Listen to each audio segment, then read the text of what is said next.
It's an average day in Chengdu, China. Until the city is suddenly rocked by a natural disaster of epic proportions. A massive 8.0 earthquake.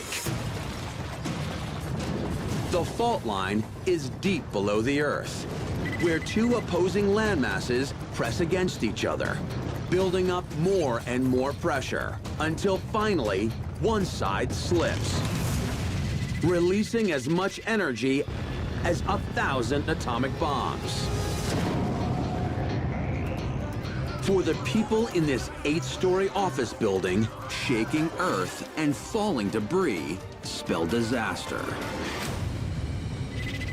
For 2 whole minutes, the structure is brutally rattled, and now coming apart at the seams.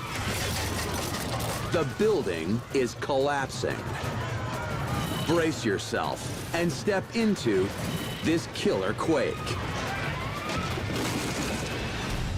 What would you do? A. Stay put and take cover. B. Take shelter in a doorway. Or C. Run for the closest exit.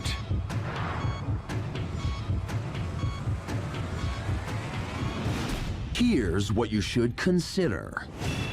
You're caught in an 8.0 quake on the first floor of an 8-story office building.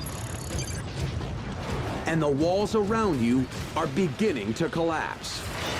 Above you, concrete and steel begin to buckle. A building this size can weigh as much as 15,000 tons. Nearly twice as heavy as a Navy destroyer. You might think most new buildings in earthquake zones are built on dampers or rollers to absorb movement. But those systems are still surprisingly rare. Any second now, the whole thing is coming straight down on you. Make your choice. A. B. Or C.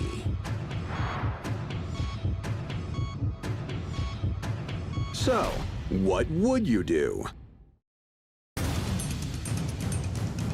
Tornadoes. Among the deadliest forces in nature. These proven killers have been recorded on every continent but Antarctica, and in every one of the United States. Late spring in the Midwest, twister season. Out-of-towner Tim Baker is driving through northeast Missouri when the weather takes a nasty turn. As he heads into Kirksville, a town with a population of nearly 20,000, Tim sees why. Wow, here comes the tornado. Power lines explode as an angry gray funnel grinds toward Main Street. Tim hurries through the streets, hoping to escape, but he makes a critical wrong turn onto a dead-end road. The churning tornado is right on top of him. Now, put yourself in the path of this devastating twister. It's bearing down, and you only have seconds before it strikes. Would you know how to weather this killer storm? In your hands, bud. In your hands. What would you do? A. Take cover under a bridge or overpass.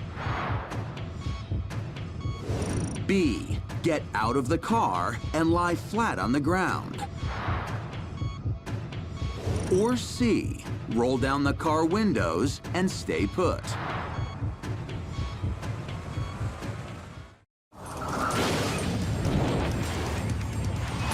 It's the #1 killer on winter roads in the U.S., claiming more than twice as many lives most years than severe thunderstorms, tornadoes, and hurricanes combined.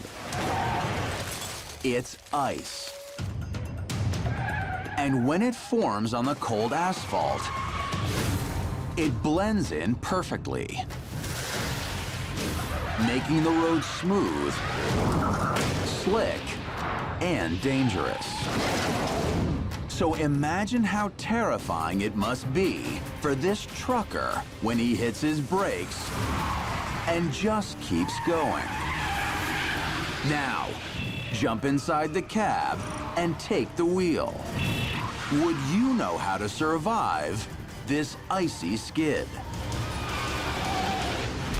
What would you do? A, keep your eyes out for hazards and accelerate to reestablish your grip. B, apply slow, constant pressure to the brakes. Or C, let off the gas and let your back wheels lead the way.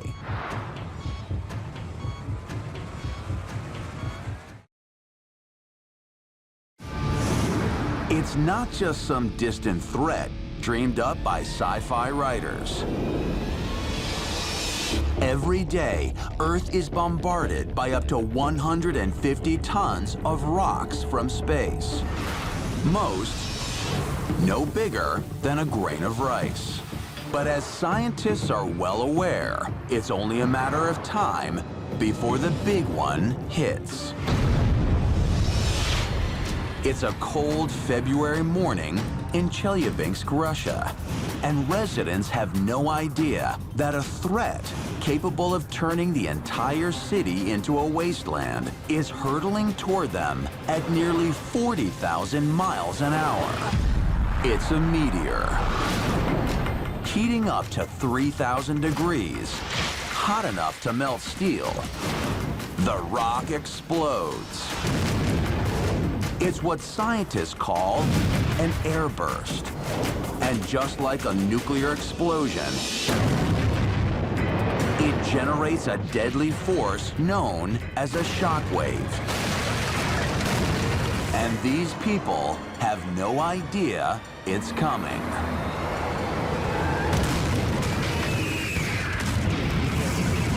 Several minutes after the blast, the shockwave tears through the city. Now, you're stepping into its destructive path. You're caught out in the open. Buildings to your right, trees to your left. If the blast of a meteor airburst was racing toward you, what would you do? A, lie down in a gutter. B, duck and cover next to a building. Or C, brace yourself behind a tree.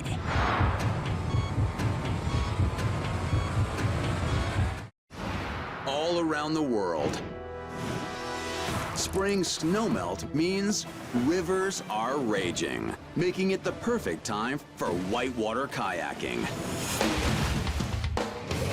Kayaker J.C. Kabai is about to find out why this extreme sport is not for the faint of heart. He's one of over 700,000 thrill seekers who take to these rapids every year. But today, he could get more than he bargained for. There are hundreds of drownings and near-fatal accidents every year. And JC may very well become one of them. He's just made it through a series of wild drops and is feeling confident. But up ahead, he's about to come face to face with a kayaker's most lethal enemy. And you're going along for the ride.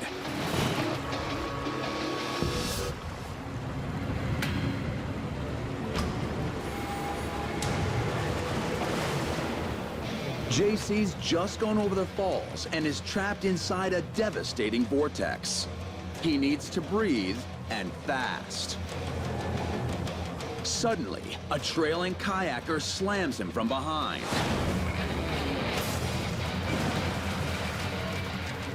He manages to escape.